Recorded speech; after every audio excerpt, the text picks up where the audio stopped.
লুচি তো সকলের বাড়িতেই হয়, তো আমি যেভাবে বানাই আমার বাড়ির সকলে কিন্তু খুব পছন্দ করে এভাবে বানালে।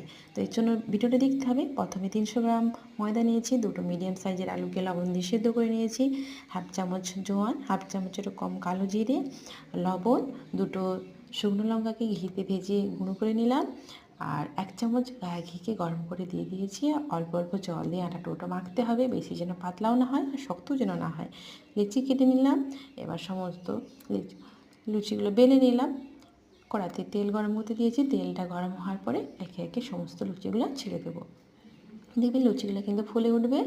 আর এই লুচিটা আপনারা ঠান্ডা হওয়ার পরও দেখবেন লুচিটা কিন্তু নরম থাকবে, চট করে ছিঁড়ে যাবে হাত দিলে।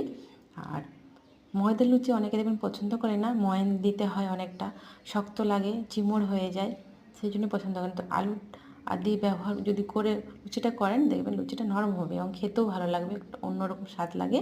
তো এভাবে করে দেখতে পারেন। তো এর সাথে আমি দুটো তরকারি বানিয়েছি, আলুর দম বানিয়েছি আর ভেন্ডির তরকারি, সুজি। আর যেহেতু পূর্ণিমা ছিল সেই জন্য। তো আর দেখা হচ্ছে নেক্সট ভিডিওতে। আজ এই পর্যন্তই। টাটা বন্ধুরা।